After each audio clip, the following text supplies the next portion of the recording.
आपके गांव के अंदर जो है माहौल किस तरीके का है? बीजेपी के सपोर्ट में जाएंगे या कांग्रेस के सपोर्ट में जाएंगे? क्या माहौल रहने वाला है?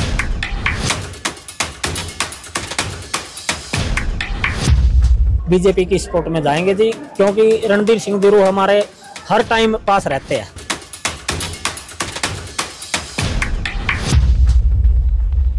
मंजे वो खिलाड़ी की तरह अपने पराये की राजनीति बखूबी जानते हैं, कैसे जो है सबको अपना बनाना है, बड़ा अच्छे तरीके से पता है आपको।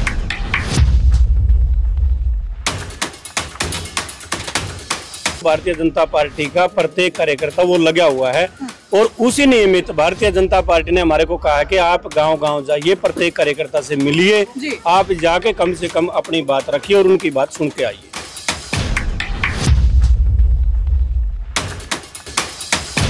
नमस्कार, मैं हूं अंकिता सिंह और आप देख रहे हैं सिटी बिग न्यूज। भाई, हरियाणा के अंदर विधानसभा चुनाव का बिगुल जो है वो बज चुका है, तैयारियां शुरू हो चुकी हैं।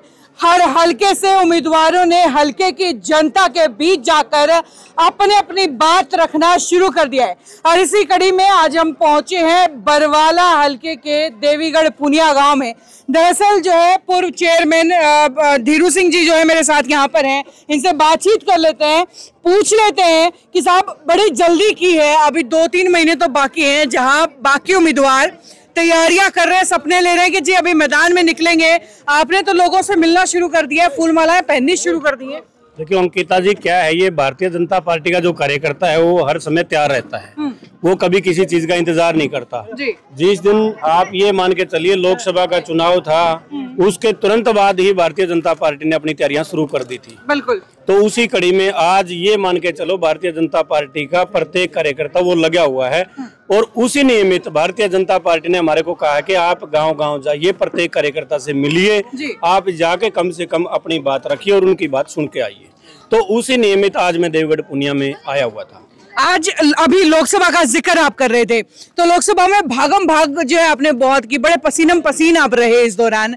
हालांकि बरवाला हलके से जीत का मार्जिन जो बीजेपी की जीत का, क्योंकि बाकी हलकों से जो है बीजेपी हार रही थी, लेकिन इस हलके से बीजेपी को आपने जीत करके निकाला, तो उस नाम की शाबाशी वाहवाही तो आपको पार्टी हाईकमान से खूब मिली है। देखो क्या है, जो लोकसभा का प्रत्याशी था हम उसको जिता नहीं पाए, इस चीज का मलाल हमारे को जरूर है। हाँ। लेकिन मैं मानता हूं कि उसके अंदर एक विधानसभा का संयोजक होने के नाते भारतीय जनता पार्टी को हम बरवाड़ा विधानसभा से 11,657 वोटों से जरूर जिता पाए और वो सारा का सारा मैं मानता हूं कि ये कार्यकर्ता साथियों की, और ये तो एक मेरा परिवार मैं देवगढ़ पुनिया को मानता हूं, क्योंकि जहाँ से ये लोग आए हैं वहाँ मेरे नानके हैं और जो इनके पीछे पुनिया जुड़ा हुआ है, पुनिया मेरा गोत्र है, इसलिए मैं एक मेरा परिवार मानता हूँ कि यहाँ एक अलग ना हो कि ये बरवाड़ा के साथ लगता जो गांव है, यहाँ एक मेरा परिवार की तरह मैं आता हूँ और परिवार की तरह ये लोग मेरे से व्यवहार करते हैं। मंजे वो खिलाड़ी की तरह अपने पराये की राजनीति बखूबी जानते हैं, कैसे जो है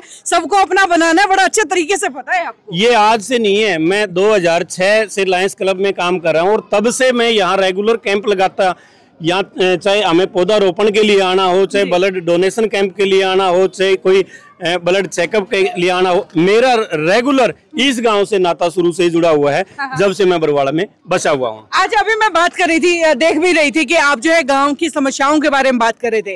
इस गांव की सबसे बड़ी समस्याएं क्या मानते हैं फिर आप? इस गांव की जो सबसे बड़ी समस्या है वो जिस टाइम पे मैं मार्केट कमेटी का चेयरमैन था, उस नाते भी मैंने इनके सामने ये बात रखी थी कि जिस टाइम पे ये गांव बसा था, चौधरी देवलाल जी ने इस गांव को बसाया था। उस टाइम की आबादी में और आज की आबादी में मैं मानता हूँ कि 3 गुना इनकी आबादी बढ़ गई है। आज इन्होंने जमीन की जरूरत है, जिनके यूं मान के चलो उस टाइम पे आधा एक मरड़ा आया था बांटा, आज उसके परिवार में 3 से 4 सदस्य और बढ़ गए हैं। मैं मानता हूं कि साथ लगते जो मार्केट कमेटी की जमीन है उसमें से इनको जमीन दी जाए ताकि ये लोग अपना गुजर बसर भी कर सकें और जो अपना ये गांव का दायरा बढ़ा हुआ है ये अपने मकान भी उसमें बना पाए। साथ ही कुछ लोग भी आपके सामने अपनी समस्याएं लेकर के आ रहे थे, क्या समस्याएं हैं? उसमें कोई लंबी चौड़ी समस्या मैं मानता हूँ कि इस गाँव के अंदर नहीं है, क्योंकि रेगुलर मेरा आना जाना रहा है। जो इस गाँव की डिमांडें थी वो रेगुलर हम पूरी करते रहे हैं और इसमें कोई एडमिशन की बात आई थी वो मैं कल बात कर लूंगा, किसी की फीस की बात थी वो वापस कर प्राइवेट स्कूल का था, वो चीज भी हम दूर करेंगे।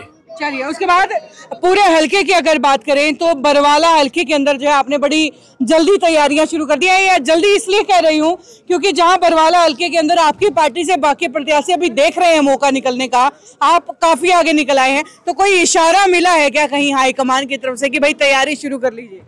भारतीय जनता पार्टी कभी इशारा नहीं करती, वो मेहनत देखती है कि हमारा कार्यकर्ता कौन ज्यादा मेहनत वहाँ कर रहा है जी। और आप निरंतर मेरे को देख रहे हो कि पिछले 10 साल से पीछे मैं मानता हूँ कि 5 साल सुरेंद्र पुनिया जी के साथ जो मैंने काम करने का मौका मिला, उससे मेरे को एक अनुभव भी मिला है। और पिछले 5 साल से मैं रेगुलर इन लोगों के संपर्क में हूँ और इतनी मेहनत कर रहा हूँ कि शायद कोई और दूसरा कर रहा हो, इतना मैं जरूर मानता हूँ। तो बरवाला हलके के अंदर अगर बात करें, क्योंकि बहुत सारे प्रत्याशी जो है आज के दिन उम्मीदवार माफ कीजिएगा घूम रहे हैं और हर कोई जो है शायद कहीं ना कहीं विधायकी के सपने लेकर के रोज रात को सोता है, तो कंपटीशन बड़ा जबरदस्त बढ़ गया है बरवाला हलके के अंदर। उस कंपटीशन से पार कैसे पाएंगे? उससे पार पाने की जरूरत ही नहीं है।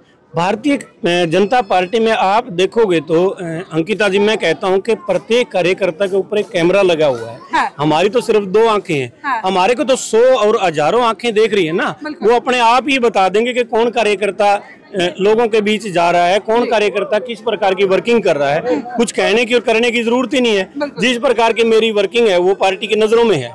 मैं यदि वर्किंग अच्छी कर रहा हूँ, मैं जिताऊ कैंडिडेट हूँ, तो भारतीय जनता पार्टी मेरे को उम्मीदवार के रूप में कमल का फूल देकर जरूर भेजेगी जी। साथ ही जो है इस गाँव के कुछ लोग हैं, इनसे बातचीत कर लेते हैं। तो ये धीरू जी आपके गाँव में आए, इससे पहले कोई और नेता भी आ चुके हैं क्या? नहीं जी, जितने ये धीरू जी आते हैं उतने नेता नहीं आते हैं। अक्सर जुड़े रहते हैं आप लोगों के बीच में? हाँ जी, अक्सर। तो ये चेयरमैन रहे हैं, उस वक्त भी आप लोगों से जुड़े रहे हैं या नहीं? जुड़े रहे हैं जी। गांव के मुद्दों की समझ रखते हैं? रखते हैं जी। जी सर, अब आपके गांव के अंदर जो है माहौल किस तरीके का है? बीजेपी के सपोर्ट में जाएंगे या कांग्रेस के सपोर्ट में जाएंगे? क्या माहौल रहने वाला है?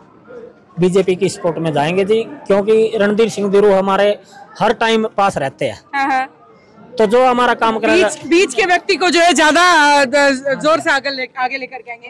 खैर, बहुत बहुत शुक्रिया आप सभी का और आपका भी बहुत बहुत धन्यवाद हमारे साथ जुड़ने के लिए। तो भाई ये जो है बरवाला हलके की सियासी तस्वीरें हम देख रहे हैं, क्योंकि देखिए चुनावी मौसम जो है वो आ गया है, चुनाव की तैयारियां शुरू हो चुकी है। प्रत्याशियों ने, माफ कीजिएगा, उम्मीदवारों ने जो है लोगों के बीच जाना शुरू कर दिया है और भाई जनता भी जो है वो उमड़ कर चुनावी मौसम के मजे ले रही है। इन उम्मीदवारों की सूझबूझ को देख रही है, इन उम्मीदवारों को परख रही है कि आखिरकार ये हमारे बीच जो पहुंच रहे हैं वो क्या हमारा भविष्य में भला कर पाएंगे या नहीं। खैर, ये सियासी तस्वीरें हैं, लगातार इसी तरीके से ये जो आपको दिखाते रहेंगे सिटी बिग न्यूज पर। बस जुड़े रहिएगा हमारे साथ। और हाँ, आज की इस खबर को लेकर के आपकी राय क्या है नीचे कमेंट बॉक्स में लिख करके जरूर बताइएगा। नमस्कार।